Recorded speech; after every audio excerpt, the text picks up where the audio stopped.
Lovely. Pardon me. And that is welcome to episode 1.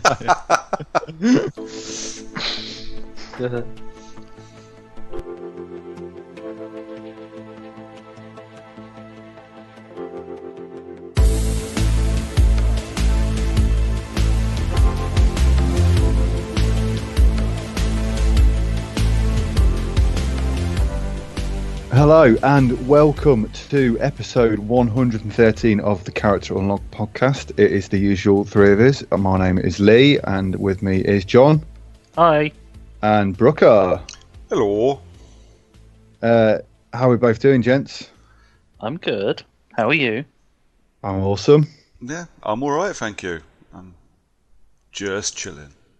Excellent. Well, we've got a huge pile of turds to talk about this week in the news. Most of it bad, some of it good. I guess it's been a pretty odd week in terms of the news. So let's get right into it with the jingle. Have you come up with the fucking jingle yet? No, we've not. But I thought I'd leave a space for Brooker to play the standard jingle for now. I'm starting to. I'll take offence at that one of these days. Yeah. Brooker not putting any effort in with his edits, just putting the normal music in. Fuck you, dude. Yeah, for fuck's sake, Brooker. Yeah, I don't know. I like the standard one. Let's go with that. The pair of you can suck my balls. One each. Yeah. So I know. Let's start with the freshest out of the bag. It's been announced today, which is Wednesday. Anthem Next has been officially announced as cancelled. Obviously, everybody knows John and I played Anthem, and everybody knows the story of Anthem. It's basically the first real publicised major failure of a live service game that I can remember. It was a speedy failure as well, wasn't it? I think that's probably more it, isn't it? It was so fast that the game came out, had roadmap, and this was the big thing, their big roadmap for like the next year's worth of stuff, and then within a month they went, yeah, we can't do that because we need to finish fixing the game, which they never did. Well, they announced in 2019, I think it was on Kotaku and Jason Schreier, I think they went through and said that basically because it was a live service game, the BioWare head honchos said you can fix it as we go along. Yeah. And so, the fact that they were basically doing 2.0 to try and make it a game that's actually usable and serviceable, it failed, unfortunately. It should have been a single-player game. They set a bar really high and then proceeded to be nowhere near it whatsoever. Like, there was no almost redeeming features to it. It was, we're going to release a game that has almost no content, almost no post-game content, and then proceed to not actually do anything with it or release it in a working state. So when was Anthem Next announced? When did we find out? I'm not sure when it was announced. I know it was penned for this year. Because I'll be honest, the first I heard of Anthem Next was about 40 minutes ago when you texted me to say Anthem Next has been cancelled, and I went... So Anthem 2.0 has kind of been an idea since the end of the first year of the original Anthem, when they openly turned around and said, right, we're going to now stop supporting Anthem and make a full update to the game to put it into a working state that is a game that we can actually be proud of. I mean, that begs the question, was there ever a point where they actually did support Anthem? When the first Cataclysm event ended. Okay. So they put out... So Cataclysms was supposed to be a big thing in the Anthem universe. After you finish the main story, then there was supposed to be a bit of endgame content that didn't really exist. The story wasn't particularly long in the first place. It was almost like they kind of looked at it as if it's taken us 3 years to develop this, so it'll take 3 years to play it. In reality, that never works like that. Yeah, I mean, it looks like it was announced sometime around early last year. Wow. So they may have been working on it for a year, with a handful of a small team. Yeah, it was Was it supposed to be BioWare working on it? it was supposed to be I a believe so. 30-man team within the BioWare realm that was supposed to be working on it, and then they pitched the idea to EA like a week ago or so. It wasn't a particularly long time ago, but it also wasn't recently. And EA responded back with like silence, as almost on a we're gonna think about this, but not in the good way. We're gonna think about this.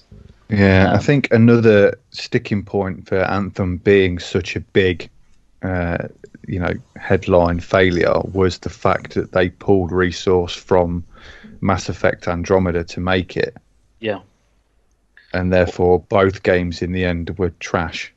Yeah, it was almost like they saw that they were working on a wet fart in Andromeda, to then put more resource into Anthem so they could go, you know what, this is going to be our next big game, and then it ended up being trash anyway. I mean, having played neither of these, is it possible that actually it's the opposite? It's they thought Andromeda was doing well, they thought Andromeda was okay, saw Anthem was struggling, so pulled resources because they thought BioWare could handle Mass Effect with fewer people, and it just turned out they were wrong. Well, who knows? That's entirely possible. My issues with Andromeda are nothing like what other people have. It's somehow a lesser game than what the other previous Mass Effect games have been. I've got high hopes for the Legendary Edition trilogy. Well, they did announce in this announcement today that they would be focusing more on the Dragon Age and Mass Effect universes. So, with that in mind, I guess, we could be onto a good thing. Both of those franchises are huge. Dragon Age 2 is only considered the weak link in the Dragon Age universe because it's a smaller game than the first one was. Like, they cut back a lot, so they could put more detail into it, because Dragon Age 1's, especially the graphics of Dragon Age 1 and the combat system, is antiquated. Well, they tried to do a Mass Effect 2 with it, didn't they? Yeah, so they tried to update it completely, and then because of that, they ended up having to make a smaller game, which then led to the Inquisition being a much, much bigger game than 2, probably too big in comparison, which made the Inquisition not particularly popular. So, damned if you do, damned if you don't. But I hear good things about the fourth game that's coming. Well, they only kind of announced. Fingers crossed for that one. Yeah. Shame to see Anthem go. I would have liked to have seen them. To be quite honest with you, I'd have liked to have seen that as a single player game. I think it'd have been great and more fun. But on par with probably Titanfall 2. Yeah. Titanfall / Iron Man it was. It would have been, I didn't dislike it. It was just the end game was abysmal. Never mind. Yeah. Not abysmal, not existent. Yeah, it just wasn't there, was it? And, you think that people are going to learn from the lessons of these sort of failures, but then, Marvel Avengers came out. So they obviously haven't learned. And that's done the exact same thing. Roadmap failed, characters aren't coming out, game's just fucking boring when you finished it. Well. Seems like Destiny's the only success somehow in all of these live service games that are coming out for console, where we're going to put next to no effort in the single player or whatever story that it is, especially in all the DLCs that come around, is that there is next to nothing content wise, story wise, but the post game stuff is just next level. Yeah, this is the way of every business and every genre and everything, though, isn't it? And games are the worst for it. Call of Duty gets big, everyone copies Call of Duty and then gets shitty because they don't make the kind of money Call of Duty makes. GTA had the same thing, Destiny done the same thing for live services. It's just the way it is. Everybody wants to be Fortnite, or did want to be Fortnite, and the only thing that's come close is Apex, I suppose, and even then it's doing really well, but it ain't got the numbers Fortnite's got. No, the season pass thing that's come out from Fortnite that's made its way into pretty much every game. Every game has decided to implement it in a different method, but with the way that massive tangent on this one, the way that EA have been fighting tooth and nail in courts about loot boxes, it seems like they're going to be the only way to make an income these days is to sell a season every couple of months. Yeah. So sell a season pass and then give people drip-fed content based on that, because you can make an absolute killing by essentially locking people out of content. Soft locking people out of content by saying that, if you don't pay a $5, then you're not going to be able to get all of this cool gear. You'll get this games gear. Have been doing that for fucking donkeys now.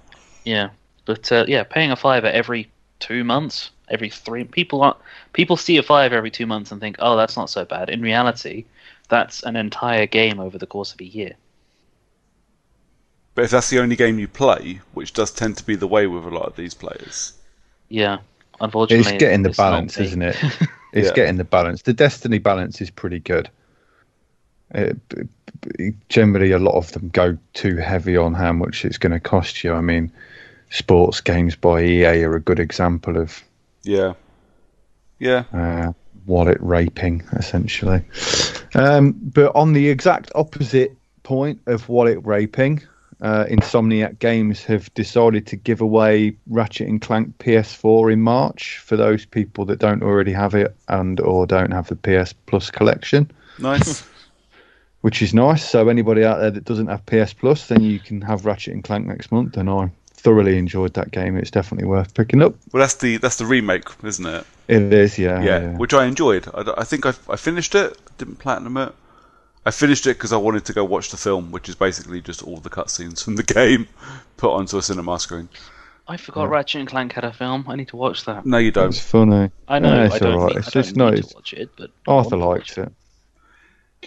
It's another one of their just play at home things, isn't it? Like freebies for people stuck in the house. That's how everybody ended up with the Uncharted collection this time last year for free. Exactly. Yeah, it's only a little thing, but it's appreciated. Small things that count, though, isn't it? And keep you focused on particular developers who happen to be releasing a new version of that game soon. Well, this it. They happen to be releasing new games incoming. Naughty Dog did it with Uncharted, and then a couple of months later we had Last of Us 2. Obviously, different fucking game, entirely. But new Ratchet and Clank coming soon. Well, yeah. I don't know, man. Uncharted 4 gets quite dark. Yeah, there's a little bit. I mean, not Last of Us dark, but it gets quite dark. There's a difference between quite dark and just complete bleak and utter. Very everything. True. But yeah, man, freebies are always appreciated, especially good quality freebies, and Ratchet and Clank is a good quality freebie. Yeah. And another piece of news, segue from that on a previous gen console, is that Microsoft have now released their FPS boost tech for their emulated backwards compact games. I don't know how many. I mean, from the headlines, I feel that it's only 5 at the minute, but from other things that I've read, other people are saying other games have got it. So I don't really know the general gist of it at the moment. Fair enough. But it looks handy from what I can tell. John probably knows more about this one. So there's 5 Xbox One games now are now running at 2 times the frame rate. So there's a load of backwards compatible titles are getting lifted up to 60 or 120 FPS. Funnily enough, Far Cry 4 is one of them. So, but also as is Watch Dogs 2. So yeah, the kind of the list could use that. Watch Dogs 2 could use that. To be fair, I enjoyed Watch Dogs 2, but fuck me, did it lag out. So there's it's kind of a weird one. So it's supposed to be 4K 60. Games that were essentially 4K 60 on the Xbox One X, they're supposed to be coming out at the 120 FPS. But the games that weren't at 4K 60 on Xbox One X are supposed to be going to 60 FPS. So that'll be the less obvious game. So Watch Dogs 2 is probably going to be playing at 60 FPS on the new consoles. But Super Lucky's Tale is supposed to be 120. So not that that one really needs it. I was going to say, I played Is that Super Lucky's Tale. New Super Lucky's Tale or Super Lucky's Tale? New Super Lucky's Tale. Because there's two games. Yeah, new Super Lucky's Tale is going on to 120 FPS. Not entirely sure how that needs it, but you know, it's got an FPS boost. But UFC 4 is also on the increased FPS boost. I've not played UFC 4. I don't know if it will help. I don't imagine it will. It's a relatively static fighting game. The FPS increase will just make the game look a bit prettier in fast-paced combat. I'm guessing for the most part this first batch of games is basically proof of concept. Yes. I mean, Far Cry 4 could definitely use an FPS boost. I guess that would look quite pretty if it starts to run smooth. Because that was another one that got really fucking chaotic, and when it got chaotic, it just hit slowed to a crawl. So, you know how the way, in layman's terms, the way that it works is, you know how your TV can put out an HDR signal based entirely on what it's pulling in the background. It can just make its own HDR. I think it's essentially upping the the Sony games can run, Sony console, the PlayStation 5, sorry, can run on an unlocked frame rate for some games. So it can just sort of like go, yeah, we can throw up, boost, let the game run as it will. But Xbox One pegged itself to 30 FPS to try and force it so that it would always try and run at 30. Okay. Unfortunately, that never really happened on some games. Essentially by capping the frame rate, it made it so it was less obvious when it was dropping below, unlike the PlayStation, where it was, oh yeah, we can make it run higher and then see it drop down much, much lower. But with the improved power of the new consoles, boosting the FPS so that it's lifted up, but the FPS boost integrating with the auto HDR that comes from the console. So Far Cry 4 is supposedly the best of the batch when it comes to the FPS boost with the HDR increase, because Far Cry 4 looks fucking gorgeous as a game, like as a world that they built for Far Cry 4. It was absolutely beautiful. So running the FPS boost 2 times frame rate, we're looking at that kind of beauty in that kind of appearance plus the frames could end up being quite nice overall.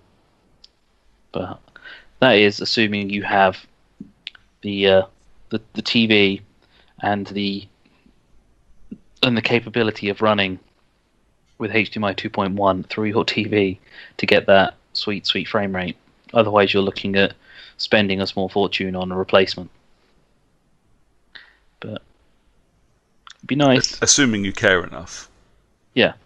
If you care for frames, which for the most part is quite nice too, having things look smoother, for instance, like the driving sections on Watch Dogs 2 were hilarious because of how cluttered the world was with the screen tearing for it, especially when the frame rate dropped. Because the driving sections, the frame rate would frequently drop below 25. So, yeah. It's kind of weird that it was they chose Far Cry 4 and not Far Cry 5. Well, they went on they said play basis, so maybe more people play 4 still. Maybe. And as far as I'm aware, as far as I'm aware, Watch Dogs 3 is already XS boosted. I don't know. It's built for Series X, isn't it? Or smart delivery to Series X. So yeah. So yeah, I mean, Watch Dogs 2 was a relatively fun game. I didn't get very far in it because I wasn't overly enamored with the character you play as. I enjoyed Watch Dogs 2. Far, far better than Watch Dogs 1. Yeah. I I think the problem with Watch Dogs 2 was that I was still a bit burnt from Watch Dogs 1.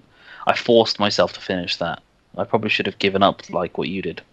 I finished Watch Dogs 1. I went back to it and finished it. But what I did was I just did the story. I did no side missions, no nothing. And I'd done the story in like 8 hours and was done. That was the only way to play Watch Dogs 1 because Aiden Pearce is a miserable, boring cunt. Yes. And it was not fun to play as. What was another game? Sniper Elite. Sniper Elite's got the FPS boost, which is probably the one of the games that actually will benefit from having an FPS boost because it's, for lack of a better term, a first-person shooter, where, especially when it's a first-person shooter that requires you to be able to make split-second fucking choices. So the increased frame rate will always be helpful in that kind of shit.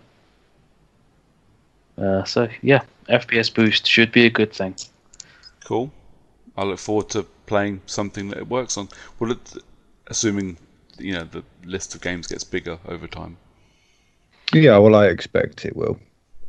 I'm going to go with they're going to probably check the uptake of how many people have decided to jump on these FPS boosted titles. It's a bit like when they first started throwing things into Game Pass. When they first made Game Pass up and they started throwing things in there, and they were checking how popular they were. So it kind of makes sense to put together something saying that, oh yeah, we're going to boost these games up. As far as I'm aware, you can play all of these games without paying extra to play them. Yeah, they're doing a good job, Microsoft, with this. In Xbox as a company, in their defense, they did say that they wanted the Series X to be the only console you need. Yeah, excluding exclusives. I don't think it's a bad thing. From my point of view, I don't know if I require it, but that's more because I don't have time to go back to these old games. So from a personal level, I think it's a great idea. I just don't think I need it. But I love what Microsoft are doing. All the shit they're doing, from Game Pass to the proper backwards compatibility that they brought in. Everything. I think Xbox is a fantastic brand. Yeah, they're trying very hard to set themselves as a we want everyone to be happy company, rather than a we want our customers to be happy company.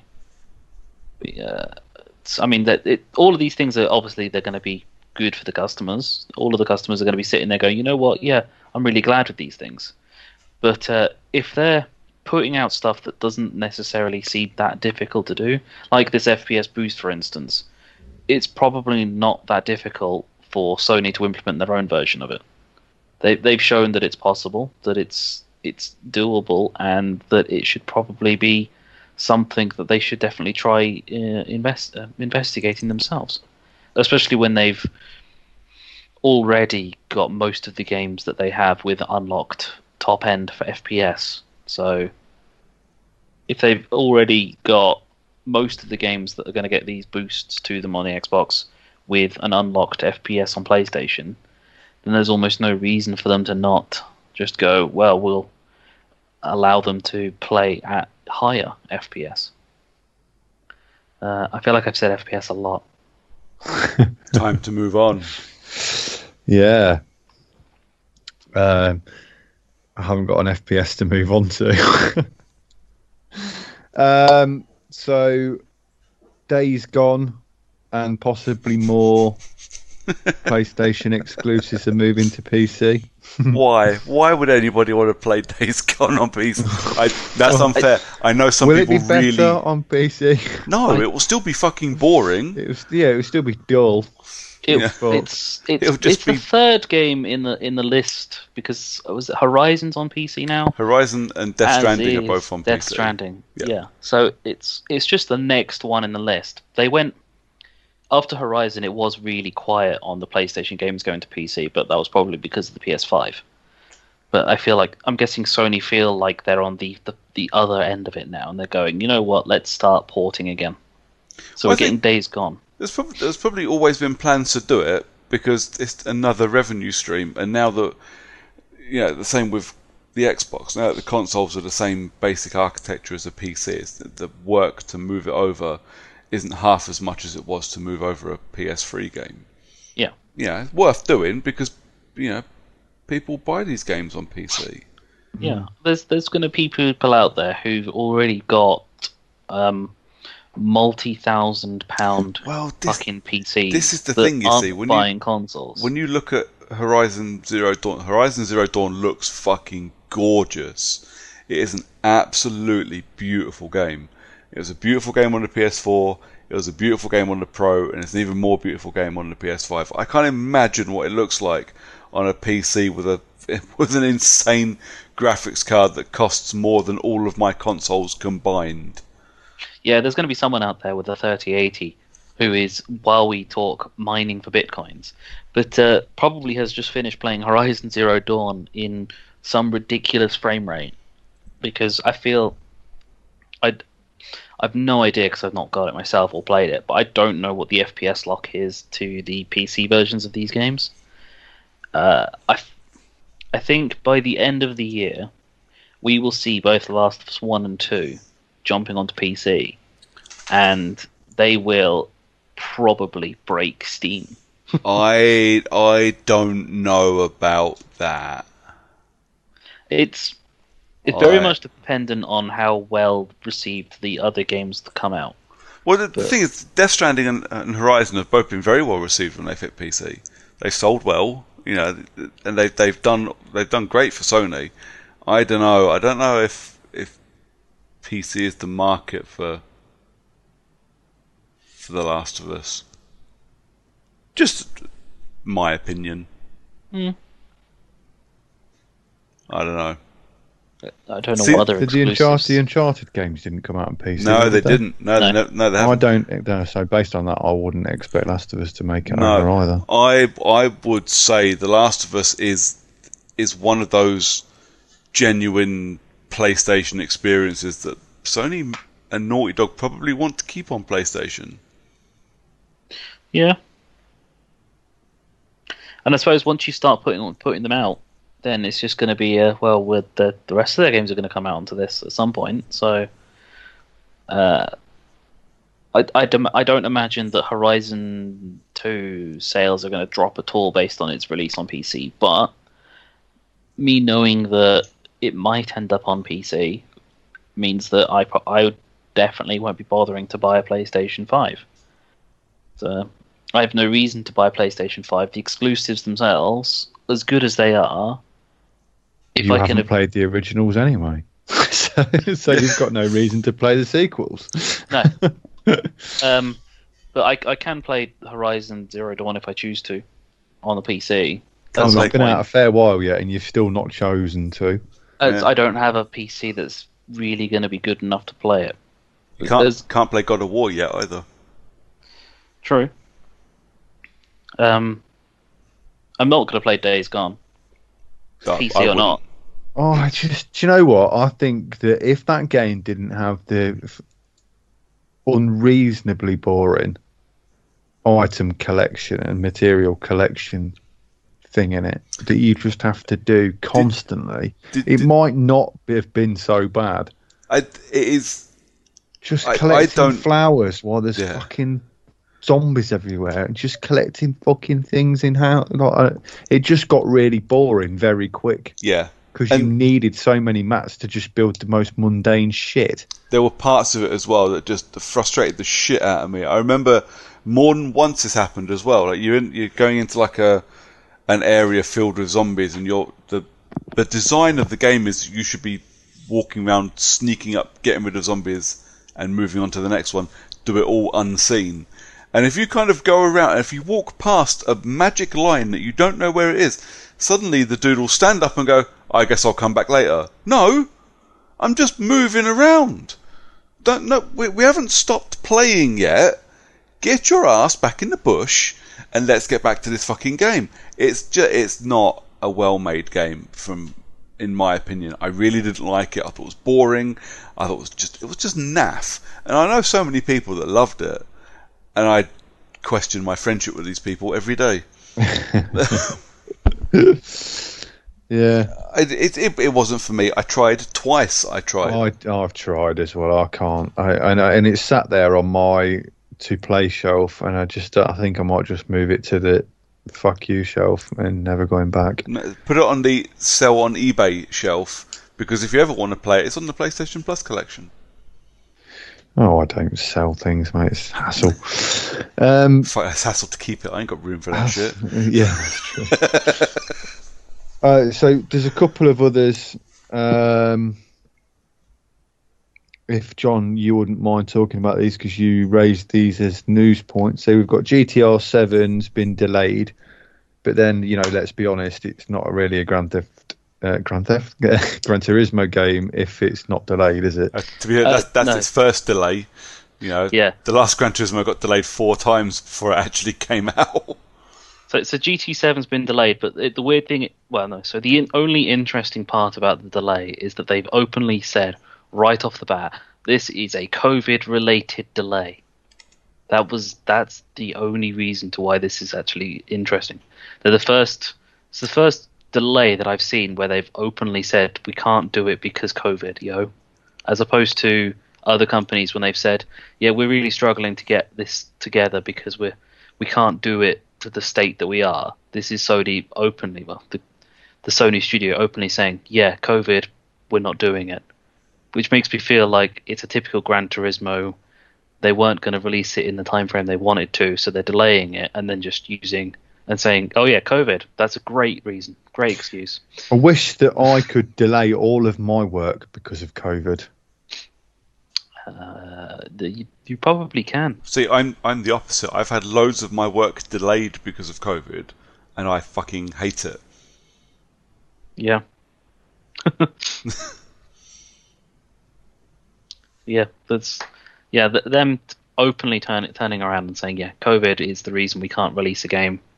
I don't even know when Gran Turismo was due to release. I didn't think it was supposed to be this year. I don't know. I couldn't tell you. It's never been on my radar. I'm pretty sure it was scheduled for early next year, as is. So I'm just quickly flicking back to an article, but oh no, it's been delayed until next year. So maybe it was coming out this year. Maybe. I mean, there's still a lot left of this year, so them coming out and saying, yeah, we're binning it off until next year. Yeah, because COVID.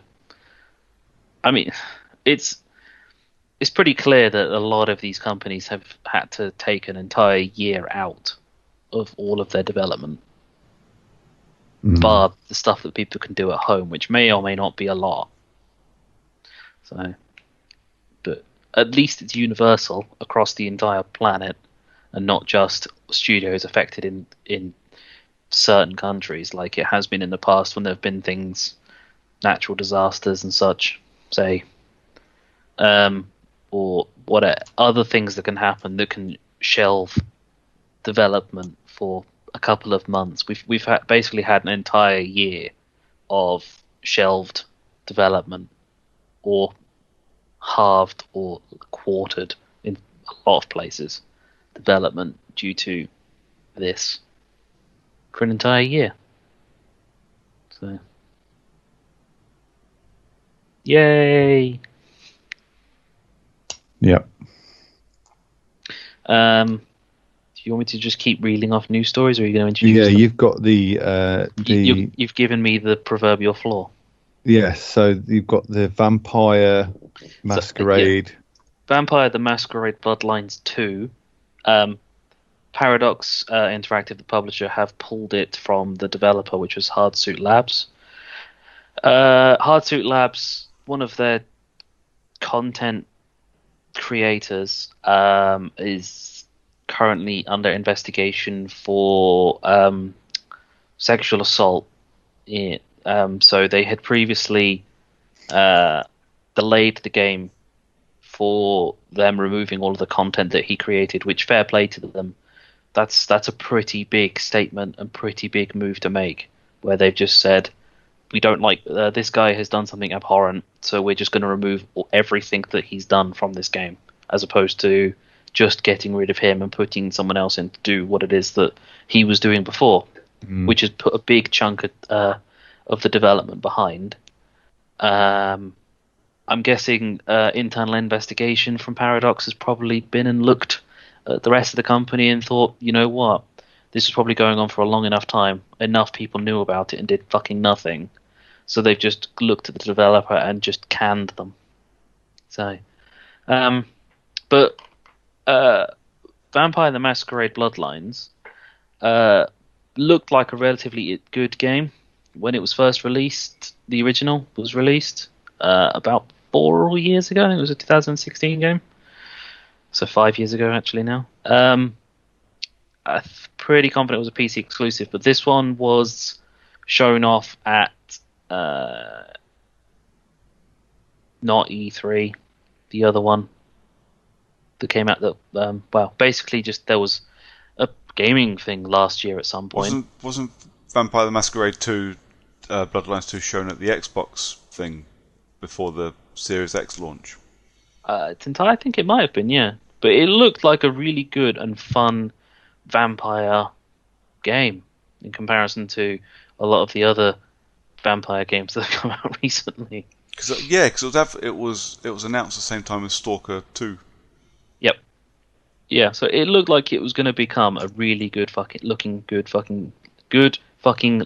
game. Wow. Yeah, words are hard. That's the only word you managed to get out correctly in each of those sentences was fucking. I blame you entirely for my language. That's in my fault. Because I never used to swear that much until I started working in an office with you. You cunt. Yeah, so it's a pretty bold stance to play by Paradox. Power to them, and full respect that they've just looked at a company and thought, you know what, fuck you guys, you have let this happen and probably pushed it under the rug a lot. You've enabled this situation. So, yeah. A big one for Brooker in that the Pokemon Day is the time of you people listening tomorrow or the Saturday. I didn't write that. I didn't write this one down intentionally because it's not news. It's what is Pokemon Day? Oh, don't start him off for fuck's sake. Well, no, you like. He'll be there for 6 Pokemon hours talking about Pokemon Day. But you won't, Don't because say that, John. You know I don't. Lee, you like Pokemon as much as I do. Lies. You do. No. In fact, you probably like it more than me because you've played the newest one. Lies. Okay, so what I'm getting at, and if you can do this in a sentence, then answer it. Why is Pokemon Day on Saturday? What is special about Saturday? It is The day Pikachu was born. something like that. It's the 27th of February. It's just that's what Pokemon Day has been for whatever amount of time it has been. Okay. I'm guessing it's the day that the original release of Pokemon was the 27th of February. So, and I'm just assuming that they've used that. I've gone, you know what? That's Pokemon Day from now on. But they always do an announcement on Pokemon Day for something. But they've been rumored that there's going to be remakes for Diamond and Pearl, which were on the DS. But the way that they announced it was for them to say "Let's go Sinnoh," which has upset a lot of people because the Let's Go games for Pikachu and Eevee on Switch were basically babied down versions of Red and Blue, almost babied down versions. So people looking at it going, "Oh God, they're just going to jump straight to and do Let's Go Diamond and Pearl versions." February 27th is marking 25 years since Pokemon Red and Green came out in Japan. There you go. There we go. So there's that. Having a virtual Post Malone concert to celebrate. Wow. I I mean, if Pokemon didn't get me, Post Malone definitely will. Yeah, he's a douche. Also at Brooker Street then, PSVR 2. See, that's more like it.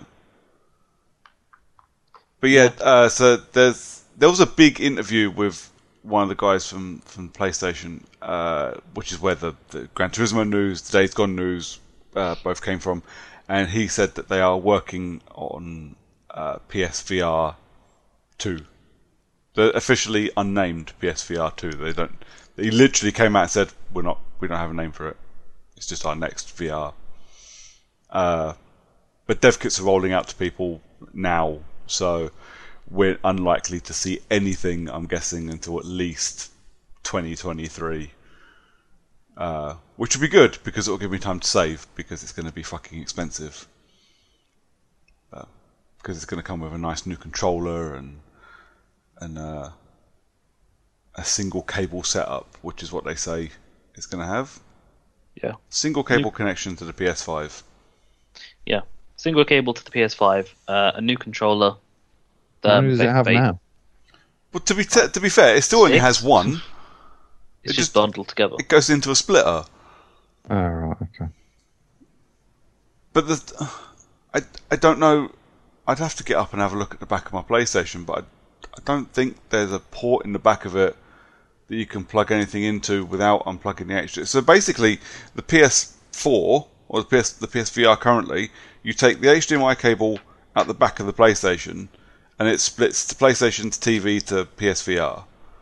So basically, you've got a splitter box in the middle, essentially. It's essentially a second graphics card, external graphics card. Yeah, I don't know how you do that on the PS5 without having another cable. So, and everybody's jumping on this single cable setup quote from this interview as well. I'm like, you lot are going to be fucking disappointed, because you're still going to have to set this shit up with a bunch of cabling. No way that's just a cable without anything else. This is where it's literally just a USB lead.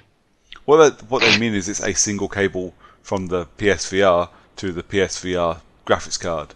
And then that... Yeah, technically, I suppose the PSVR's got 3 cables that go into the splitter, but they're molded together, so they're one. But yeah, technically 3 cables, I think. Yeah. But I mean, I don't care. The thing for me was I want a bit of updated hardware to go with my updated PS5. Bring it on. I'll start saving now, and it means I'm not going to go out and spend £300 now on a PS4 VR.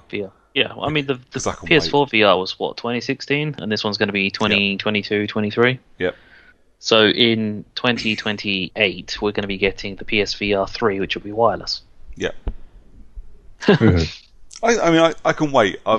There are some games I'm desperate to play, but I can wait for the new hardware. I'm in no rush. But yeah, it's good to finally have it. Everybody knew Sony were still going to stick behind the PSVR.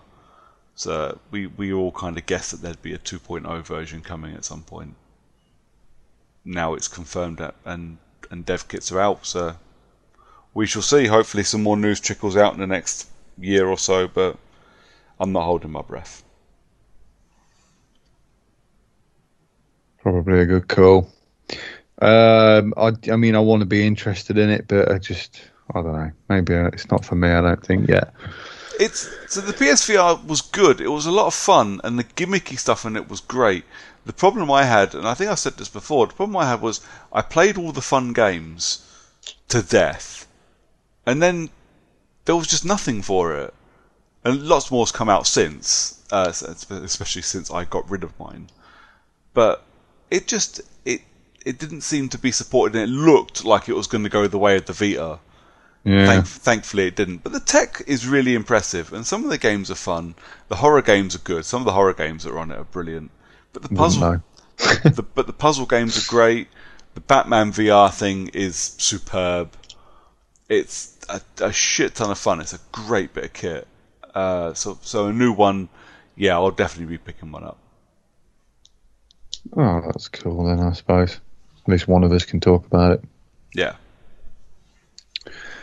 And I think that's... Oh, no, there's one more.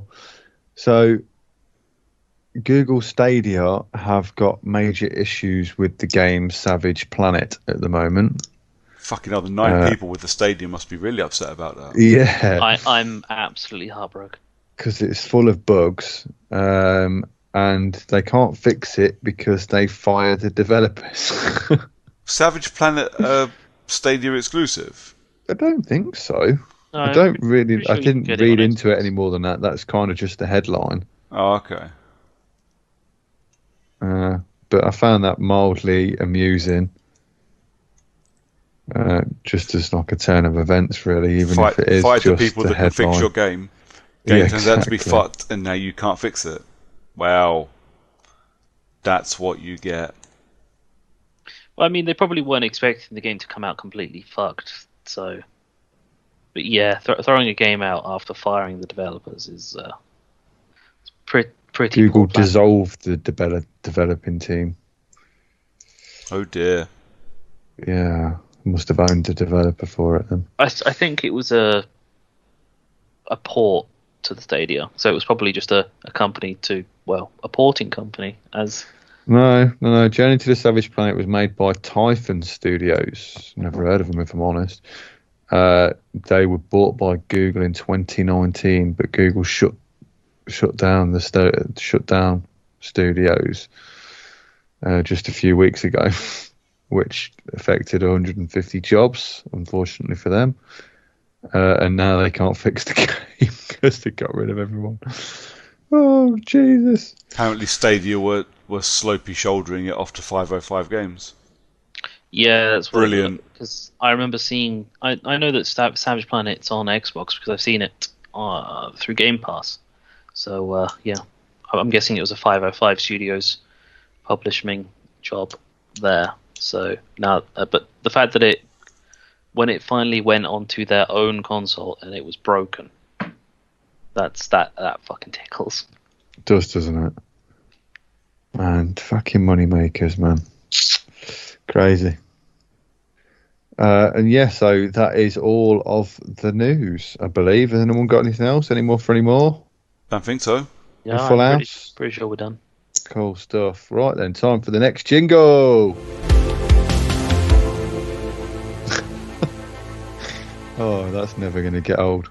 Or is it? I don't know. Maybe it's I'm What I'm pretty going to sure do it is I'm going to take a supercut of you saying time for the next jingle, and I'm going to send it to somebody to make a jingle with. Yeah, that's a good idea. That is genuinely a good idea. I know, that's why I'm going to do it. Oh, that was beautiful. That's made my day now. Someone's going to make a jingle about me. That's fun. I'll be like I can start doing tiger blood or whatever and going a bit crazy. It's like yelling winning. Yeah, yeah. So, what have we been playing? And I think we've got a relatively big list this week. I think you've got a relatively big list this week. Maybe I just read my list. You just read it twice and assumed it was right. Yeah. So, Brooks, do you want to go first, bud? Yeah, all right. Most of mine are daft ones, so should we start with Wreckfest? Yeah. So I spotted the other day that Wreckfest had gone on to Game Pass, and I know the boys from Last Save Loaded and a lot of the guys that listen to Last Save Loaded all played together on a Saturday night and did do for weeks. But because I don't have it on PlayStation, I just never got involved. I was never invited. I didn't really want to. Fine. I saw it on it and I thought, you know what, I'm going to text the boys. Because Lee was moaning the other day that we don't get to play games together at the moment, so I thought, you know what? Lee. But no, it was like I had no plans to do stuff in the evening. I think Maya was going to work or something. I was like, I'll text the boys. Do you guys fancy Wreckfest? It's like a 13 gig download, and we'll just play some fucking Destruction Derby together. It'll be great fun. Turned out it was great fun. I had a fucking blast because that's exactly what it is. It's just current gen Destruction Derby. I mean, we struggled to get a game. The only way we could get one was I like by. the part we were Australian for a bit. Yeah, well, we had to join an Australian server, and the ping made it impossible to do anything. Apart from disappearing to the floor. Yeah. And disappear through the environment. Made that really easy. Into the outside parts of the world that you weren't supposed to be driving on. That was just, it was phenomenal.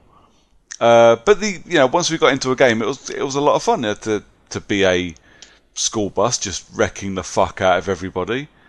The game definitely shone for me as a destruction derby game. When you started doing banger racing round tracks, it was a bit shit. I wasn't a fan, I'll be honest. Yeah. The fake rally section was a bit lame. Yeah. No, it wasn't really for me. It felt like I was playing old V-Rally, and well, I wasn't good at old V-Rally. I'm probably still not good at old V-Rally. And coincidentally, I wasn't very good at the banger racing in Wreckfest. But the game itself I thought was a lot of fun, and it's one of those games that I'm going to leave it installed just in case, because it is an easy game to just pick up and go, you know what, I'm going to fuck some shit up for half an hour. So I think it will stay installed. What did you guys think? Did you enjoy it? Yeah, I absolutely fucking adored playing it. It was a proper giggle, especially when we finally got that public server in the Europe. And we had good ping, and we were doing especially the highlight of the evening was playing deathmatch and Lee not realizing he could respawn.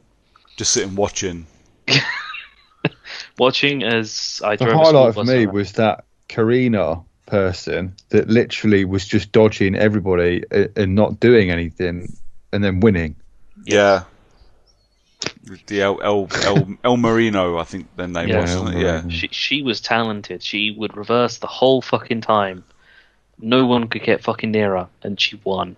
See, I think that for me the highlight was the second to last game where I turned on special vehicles, and then I came on in a bus.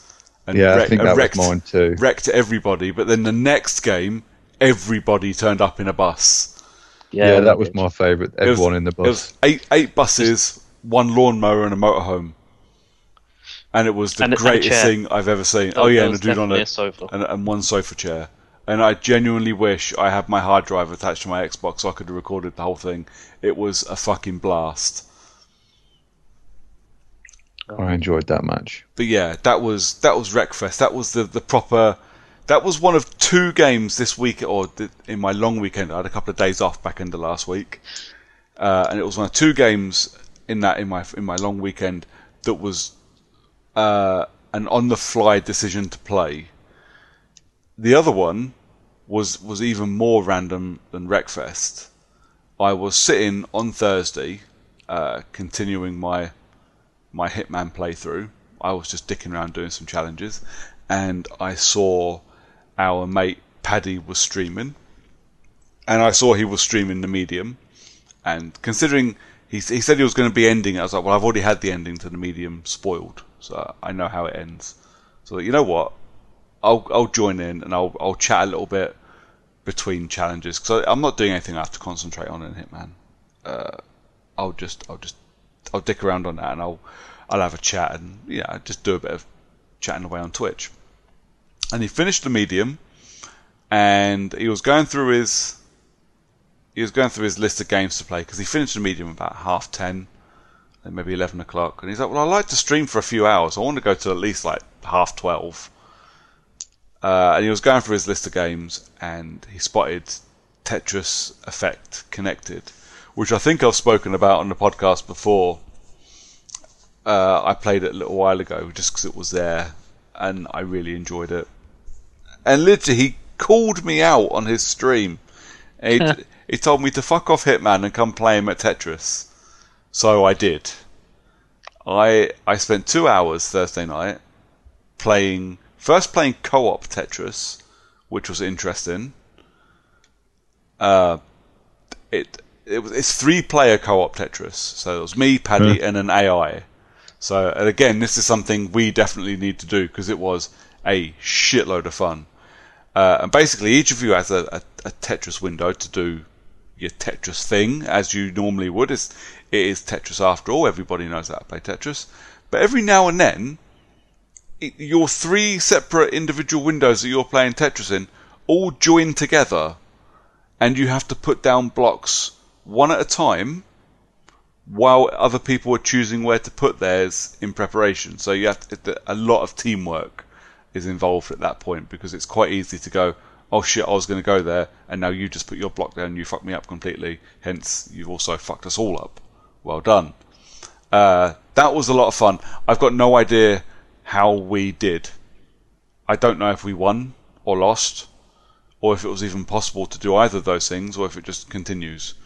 Am I still playing Tetris? I'm not sure. It was just one of those. I had no idea what was going on. I just played Tetris and occasionally was playing it on the same big screen as Paddy was. But after that, we played competitive Tetris. So one-on-one Tetris, and it plays an awful lot like Tetris 99 does on the Switch, in as much as when you clear lines, it basically throws them as garbage to the other player and moves their racking up. So you've got to clear anything they send to you, plus you've got to clear your lines. And lads, I've never been so fucking stressed playing a game in all my life. I mean, the game went on for about half an hour, and it was the most stressful thing in the world. And to top it all off, I think my Elite 2 is broken because the vibration on it is going through the fucking roof. So by the end of it, I could barely feel my hands for the goddamn vibrating. It was insanity, but it was so much fun. And the only bit that really put me off was the fact that I was still listening to Paddy on his stream, playing me, even though he was delayed by about 30 seconds because of just general Twitch stuff. And all at the same time, he's talking to me, knowing I can't answer him because I didn't phone into his Discord or anything. I was just there listening in. And there was no way I had time to put my controller down and type a response into his Twitch stream because the game was going so bloody fast. It was amazing.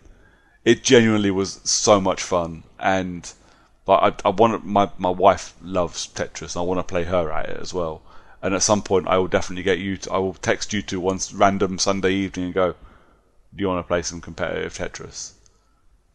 And you would definitely have to come and play because it is a fucking great laugh. I'm fucking trash at Tetris. Everybody's trash at Tetris. Tetris. Anyway. No, I am okay. I am more than trash at Tetris. I am better at Tetris than I am at Hitman. Wow, you're pretty good at Hitman. I've seen your scores. I might be lying. I don't think anyone could lie that consistently well. So honestly, I don't think that I've really put any effort into playing any Tetris game that's been released over the years since I had it on the green screen Game Boy. Yeah, I mean that's we were talking afterwards as well. So that was the first time I think I played Tetris, and that was the time I got really into it. But I've never played to get good. I like Tetris. It's a short-term logic puzzle, isn't it? It's a time burner, is what it is. And I do quite like Tetris 99 on the Switch, and it's a fun game. But it's not something that you particularly want to get proper competitive at. But when you play it in co-op, and it's a great laugh. And it would be a laugh, I think, the three of us doing it, because doing it with chat and banter at the same time, I think would be a killer idea. So why are we playing together? We ain't got no banter. No, we ain't. That's a good point. And finally, not finally, but because the only other game I played two other games, and one of them is Lee's challenge, so I'll let Lee talk about that. As is the way of 2021, I was playing Hitman. I'm not going to talk about Hitman loads. Yesterday, 2 new deluxe escalations came out. So I think I can't remember if I've spoken about the escalations before, but basically they're 3 to 5 levels, and they start usually quite simple and end quite complicated. And it escalates every level. Funny that's why they're called escalations. The deluxe ones are how IO justified the £30 extra for the deluxe version of Hitman 3. And all you get basically with the deluxe version is a couple of digital items and these 6 deluxe escalations. And when you complete them, you get gear. And this gear is exclusive if you have the deluxe thing. So, but you can't do anything with it because you can't show it off. It's a single player game. But it doesn't matter. Anyway, the thing with... I don't think it's worth the 30 quid. I kind of feel I need to put that out there. I know I bought the deluxe edition, but it's definitely not worth the 30 quid extra I paid. I do feel like I've ripped off just a little bit. But seeing as I've now paid it, I might as well play the escalations. I got to be a ninja on a train yesterday, which was a shitload of fun. So it's basically a 3-level escalation. Level 1 is get your ninja outfit and get your sword. And that's it. Once you get your sword, you're given a target, you just run up, stab him and go. Very simple. The next escalation, and this is, I think I was texting you guys as well, it's just fucking mental. Basically, it doesn't tell you what your targets are. It doesn't tell you what you've got to do in the main screen. It just says collect your katana. And when you collect your katana, you suddenly get a countdown timer. And it literally, and I think this is like a shinobi kind of homage. It just says Shinobi. Bit old school, isn't it? But basically, you pick up the thing and it says, the screen just says the blade hungers, and you have 20 seconds to kill somebody. And then when you kill them, the timer resets, and then you have another 20 seconds to kill somebody, and you have to get all the way across this train, the final level of Hitman 3, with this countdown timer constantly running. It is a shitload of fun, and because it's the complete opposite of how you would usually play Hitman.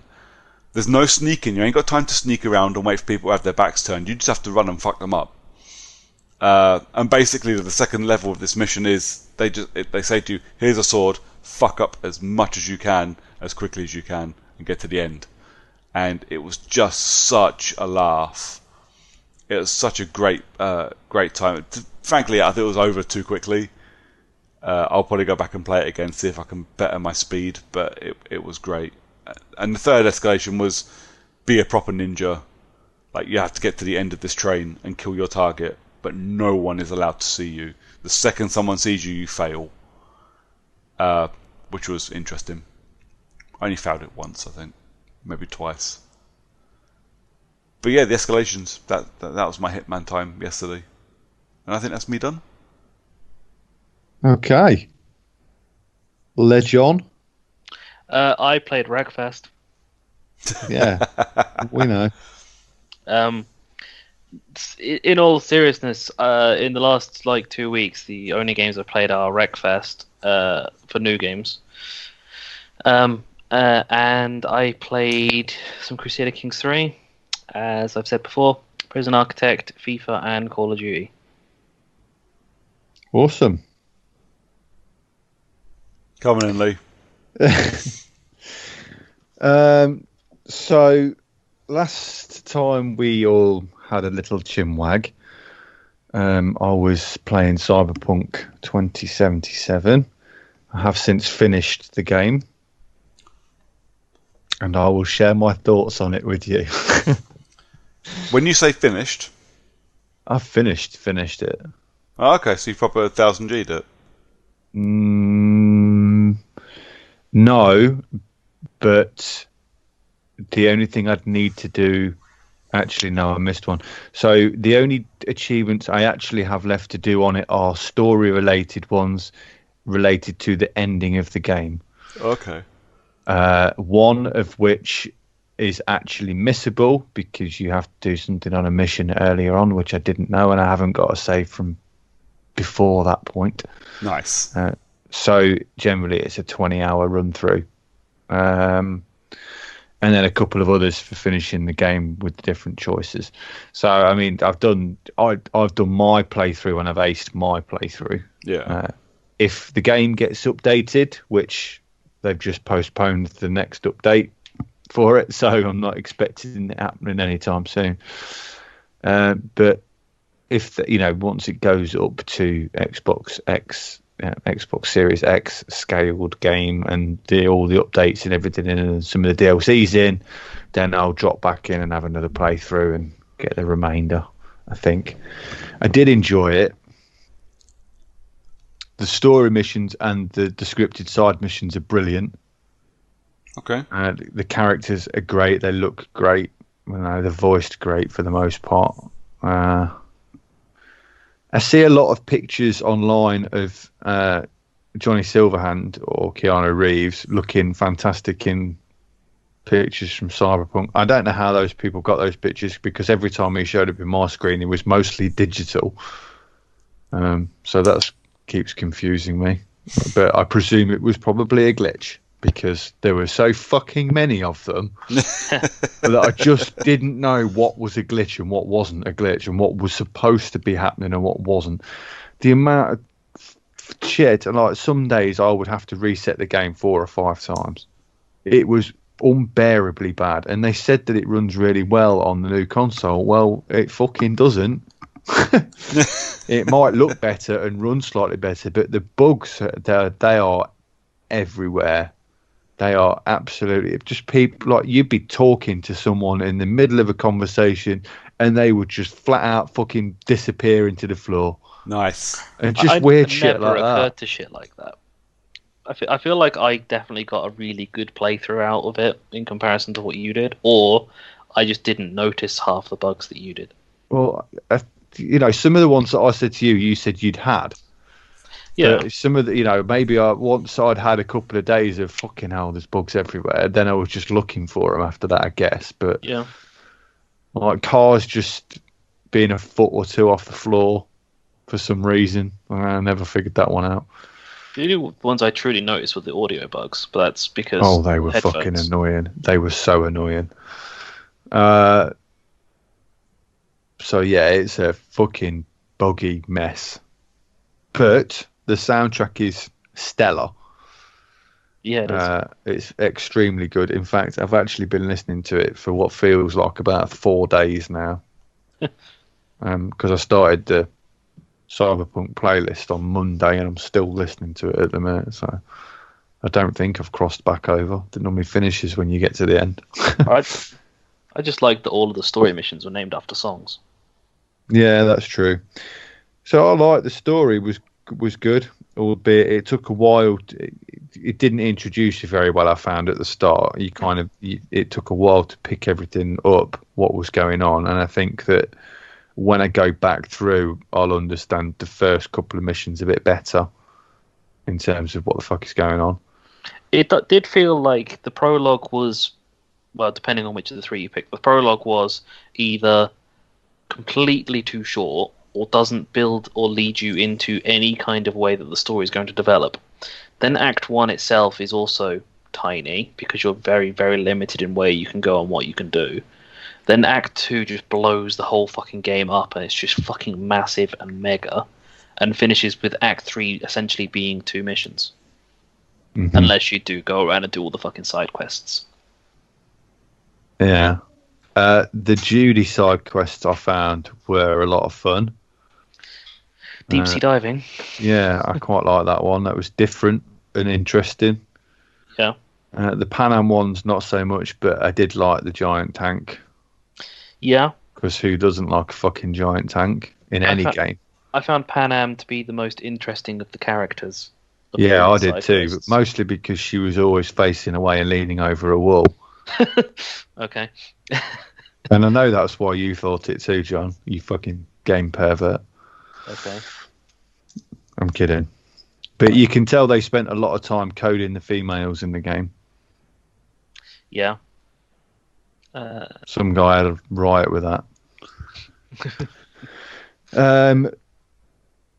Then I played a game called Dandara Trials of Fear, which is one of the games currently available on Xbox Live Gold. It is a Metroidvania with a twist.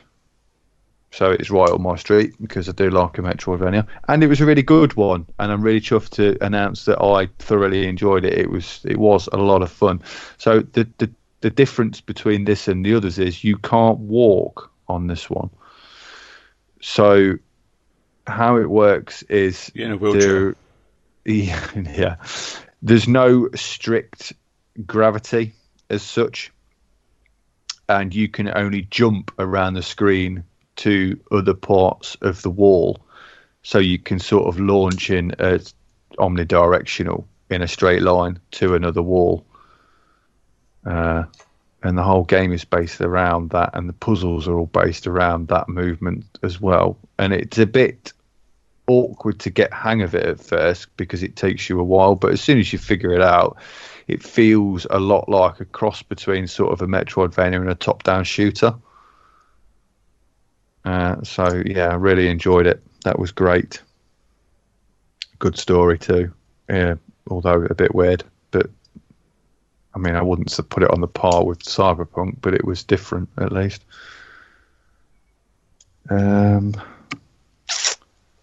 picked up a couple of games in the Switch sale that were voted as games that you should play if you're fans of Dead Cells, Hades, this, that, and everything else. That one of those things that because you played this, you'll like this. Kind of, yeah. But like when Netflix goes, you watched A Bug's Life, you will like A Human Centipede.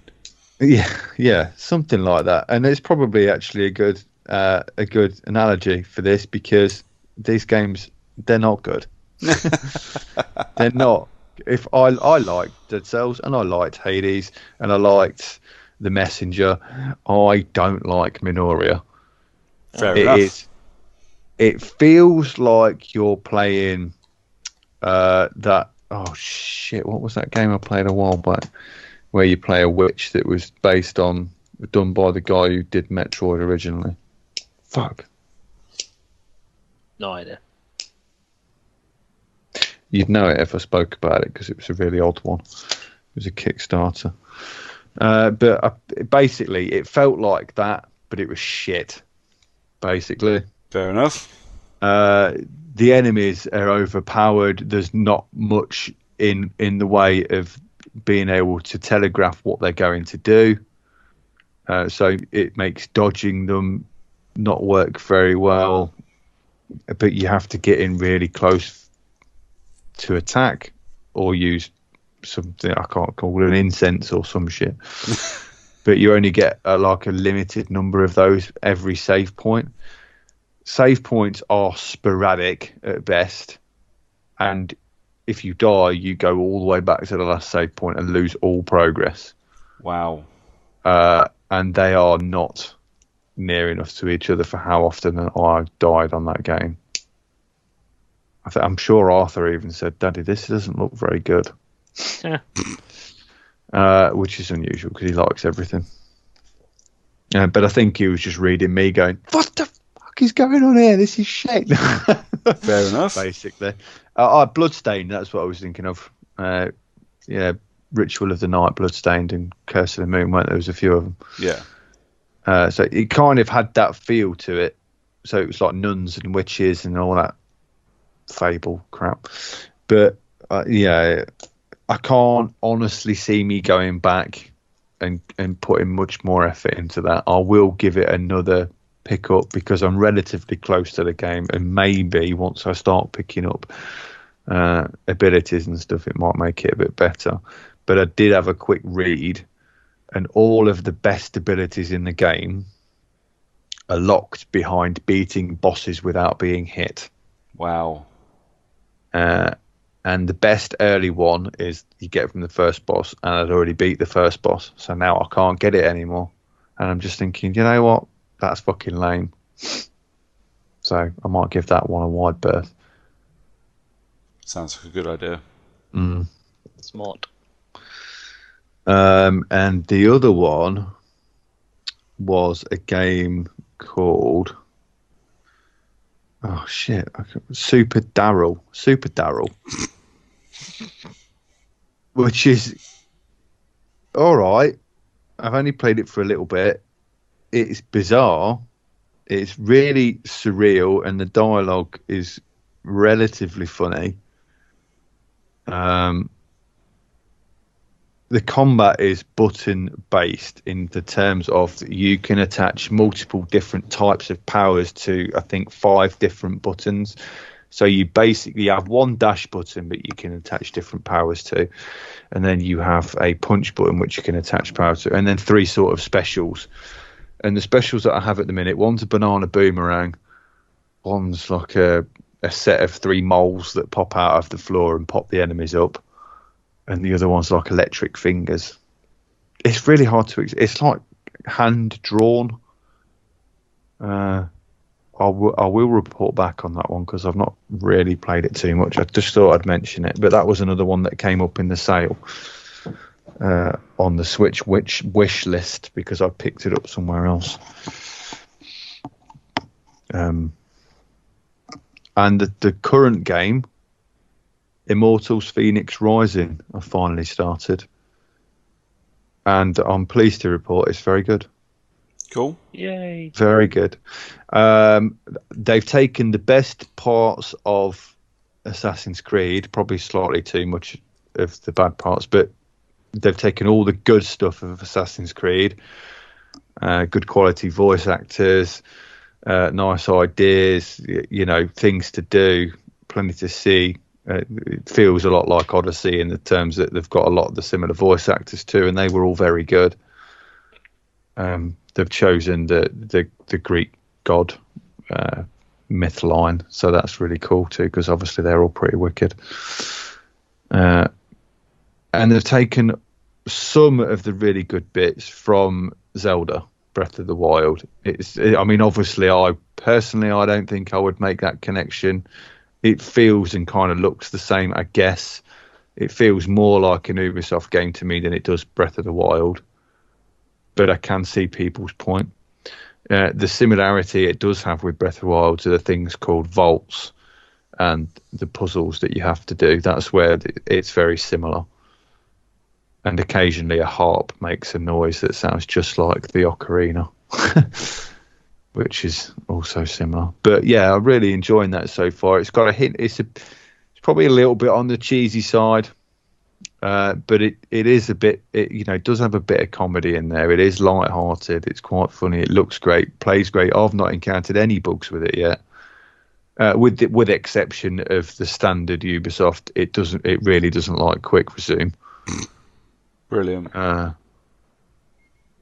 But yeah, all in all, I'm enjoying that. Arthur absolutely thoroughly enjoys it. He's absolutely obsessed with it. So I generally just let him go around smashing things up. Nice. I think I get the feeling I'm going to struggle getting Nikita into games like properly. I've pretty much lost her to Animal Crossing. But oh well. But she's tried, like, we've got Mario 3D All Stars that she plays for 10 minutes and gets stuck and gives up. And we had the same with Luigi's Mansion 3. She played for 5 minutes. She didn't even get past the opening battle and was like, I don't know what to do. I'm turning it off. Like, alright.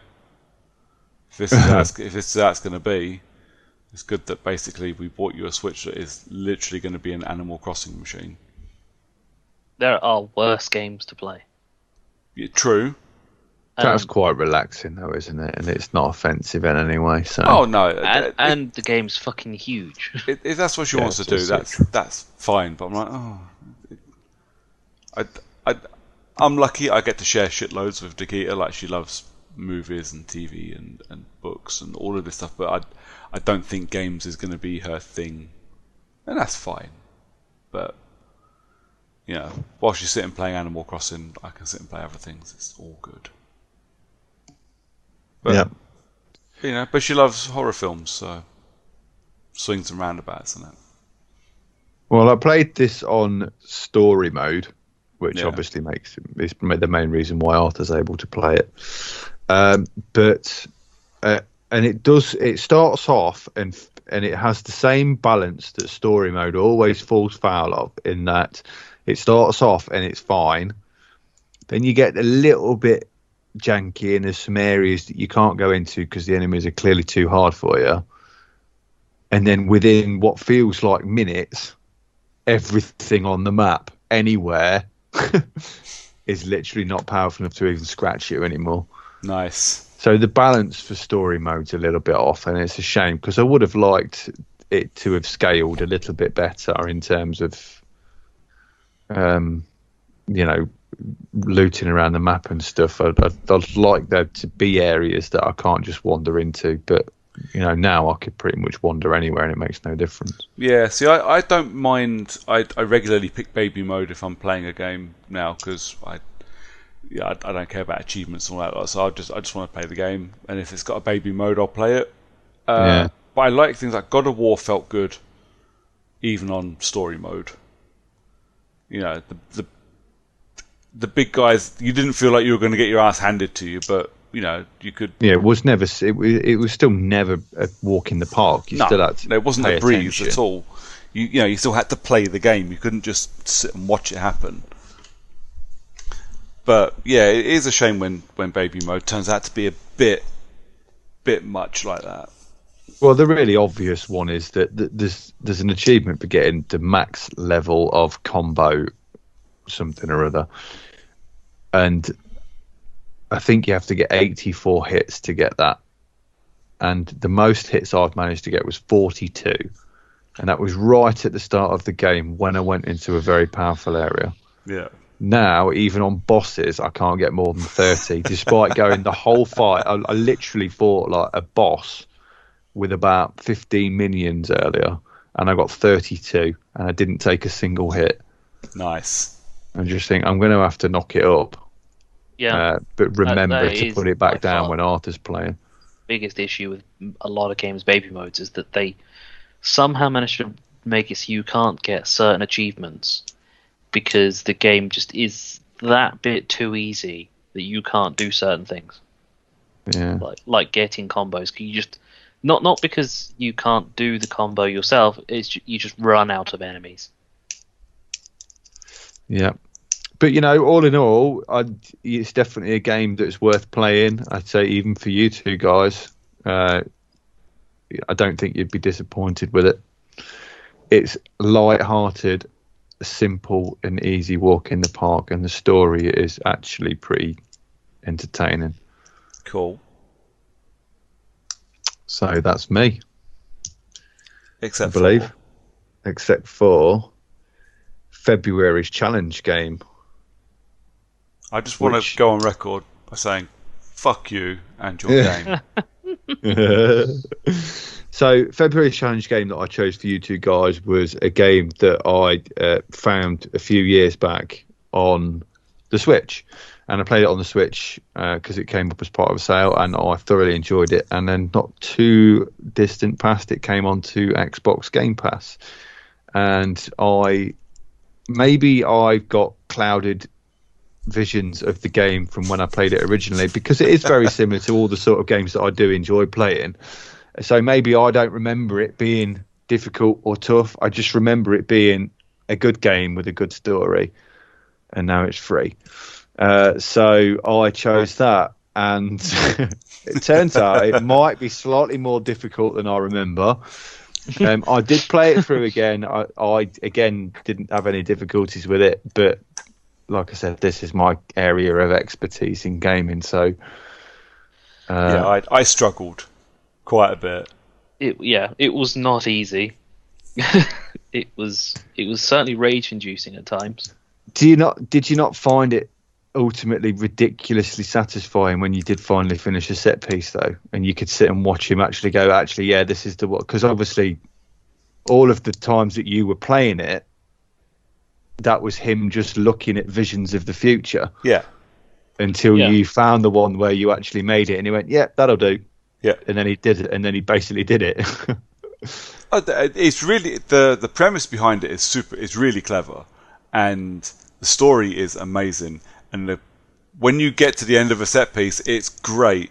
But some of them getting to the end, some of them are pretty tough. Is a fucking ball ache. Like, lads, there was some fucking rage. The amount of I tell you what, the amount of time, the ones that tickle me the most are the ones where you've done a fucking stellar run, and then the last guy just appears and just blows you away. Up. Fuck.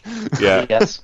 That's or the guys with the fucking shields, and it's like for a fact that all you need to do is do a slow time dodge roll past them and hit them from behind.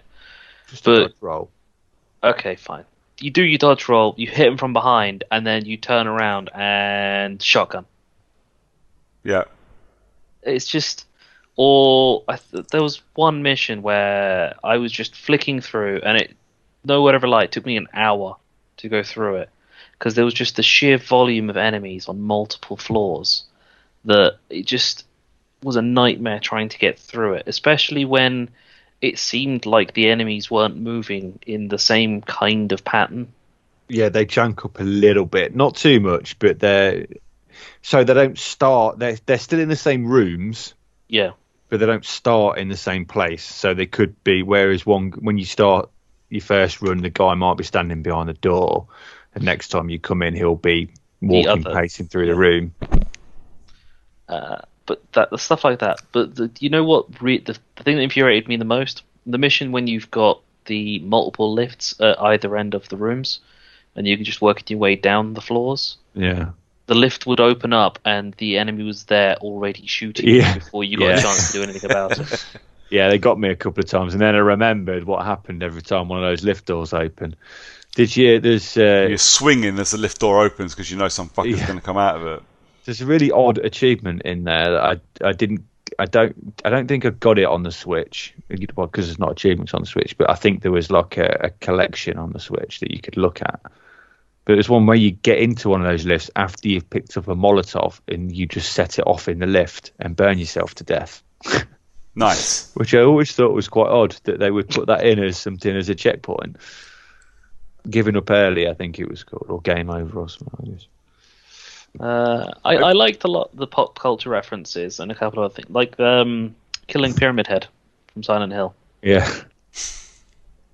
That was just a weird one. I was just flicking through, and I was like, I see him, and I'm just like, that's pretty cool. I wonder if I just kill him. It was in Silent Hills level though. Yeah. Or Quiet Hills, I think it was called. Yeah, something like that. And then another one, random achievement. There's just a robot standing around and just wants you to kill him, so I just refused and walked past him. And he kills himself. Yeah, and then he blows himself up, and you get an achievement for that too. Nice. Yeah. It was some really weird and satisfying achievements. I will give it that. As infuriating the game was, it did make me want to finish it a lot harder. Yeah, there's a hard mode too. Yeah, and I'm not doing that. Yeah, I saw that. But do you want us to do hard? No, I do not want to do hard mode. Not ever. I've not even tried it yet. I'd like to, just to see the new enemy types and the new run, and stuff. But I just don't know if I've got it in me. I'd be like trying to do the speed run. I'm curious. Does it? I'd have a go at the speed run. Does it actually teach you about the slow motion mechanic at the beginning of the game? I want to say yes. Yeah. Because I don't remember seeing it. And it was 5 stages before I realised what that button did. Oh, no way. I'm pretty sure it's in like mission 1 where it openly says you can slow down time. I genuinely, I must have missed it. The first time I played the game, I genuinely used that more than I used the roll. See, once I discovered and then just slice bullets back at people. Yeah, once I discovered it, game changer. Because I just started hitting bullets back at things. The second time I played it, I generally did slow motion movement and not trying to catch bullets or kick bullets back, because I found it less productive to do it that way. I found it was quicker if I just ran, and then when they did anything, I would do a slow motion and roll at the point I needed to, because you could get to them faster then. Yeah. And things like that, just... Yeah. Because I found that doing it that way as well, I didn't have to sort of decide what enemy type I was attacking. The same attack would attack all of them. Yeah, whereas, I figured that out as well. With guys with shotguns, obviously you can't hit their stuff back unless you're really close to them and stuff like that. So it just made it easier if I just concentrated on slicing every person. It was. There was a couple of times. I will be honest. I didn't watch back many of the levels that I did after I finished the level. A lot of the time it was because I was so infuriated getting to the end of the level. I was like, fuck you, I'm going to move on to the next one. I don't care how I finished it. The fucking thing is finished. Hey, I wish it wasn't in black and white. Yeah. The replay. And I wish it was sort of less janky and less odd looking. And would just give you a genuine straight up run through. But I get the premise behind why they did it that way. But was a big fan of when you came across a group of enemies and you had different ways. It was easier to kill all of them by employing different tactics.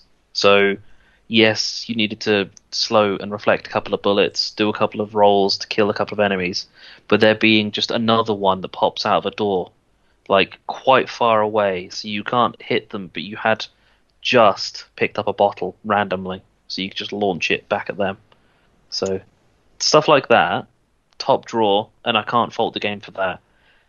But, yeah, it was certainly rage-inducing.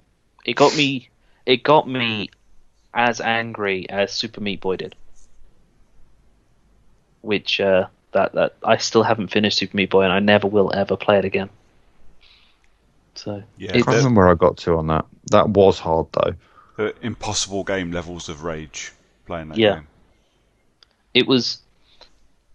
Katana was definitely on the list of games that were unnecessarily difficult for no reason, but was certainly on the list of it was fucking hard, but you know you can do it because every time you play through and you see yourself get that little bit further and think, you know what, it's going to work next time, and then you happen to die at the first enemy because you get super confident and you think, you know, this is going to be fucking easy. You kick a door down and you get shotgun blasted. Yeah. So I did really enjoy it though.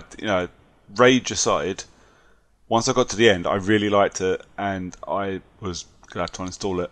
The story was great. The action was a lot of fun, and you know what? If nothing else, it really, really blew the cobwebs out that I've been stuck in for a couple of months now. So, see, that's why I like games like this. They do that to me all the time, and I play a lot of them anyway. But they always do that for me. Yeah, but it's when you sit there and I had this when the Medium came out, didn't I? I was like, I want to play it, but I can't be bothered. And now I'm ready to play other stuff quite happily because I've played something that literally just palate cleanser. It was really good. I really enjoyed it. I will never fucking play it again. Would you recommend it to somebody that fancied a game like that? No. Absolutely not. I'm going to start recommending it to people that I don't like. There are games, I think, in a similar vein that I would recommend over it easily, unless they were an absolute maniac for that kind of game. I would recommend it to you because you're a maniac for these kind of games. But I don't know many people that are as into this style of game as you are. So, no. I mean, I'd probably recommend something really fucking tough like, I don't know, Valfaris first. Who? Rolf Harris. Rolf Harris, yeah. Rolf Harris. Valfaris. That was fucking hard. It was fucking hard, but it was so hard. It was. Katana was harder. I've not finished it. I know fuck off was it. I've not finished Valfaris. Katana was a piece of piss compared to that. Nah, I finished Valfaris. It was fun. Oh, did you? Oh, it can't be that hard. Then I'll have a No, go. it ain't that hard, mate.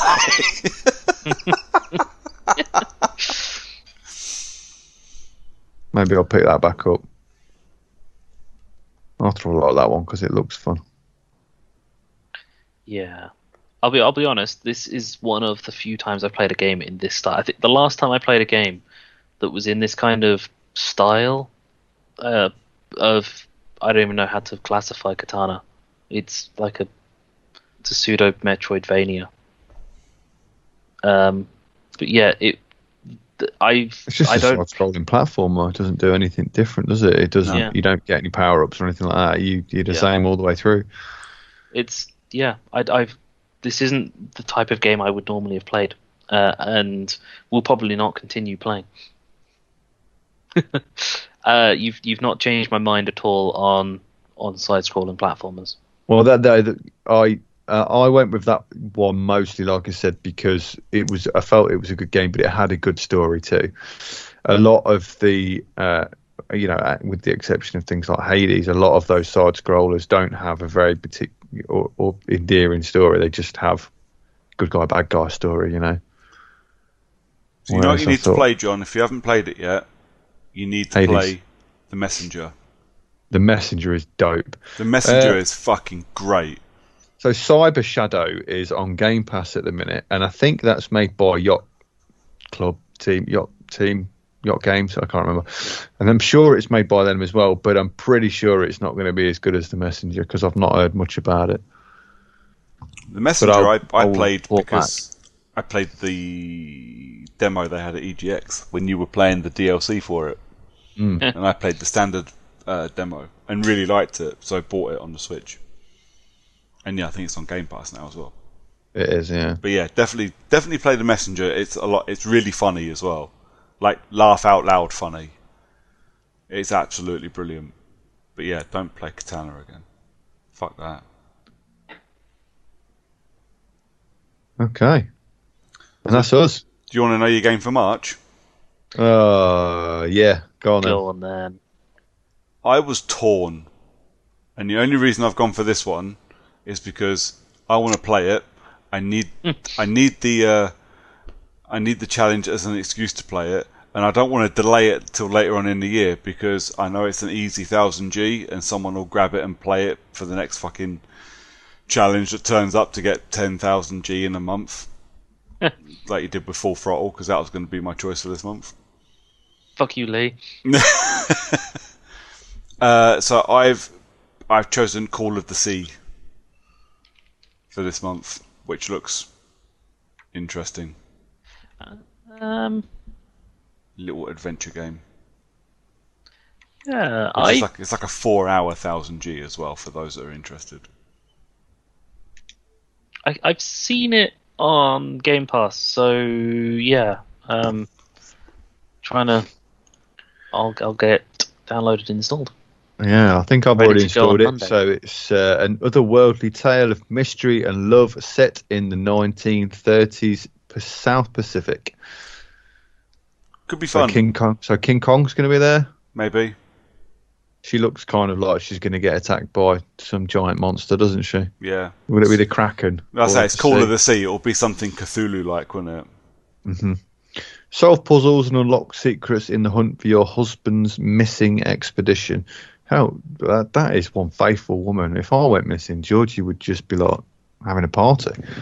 Yeah, I don't think claiming the life insurance. I don't think might be having a party. I think she just claim the insurance and go, "Can I get rid of these fucking games now?"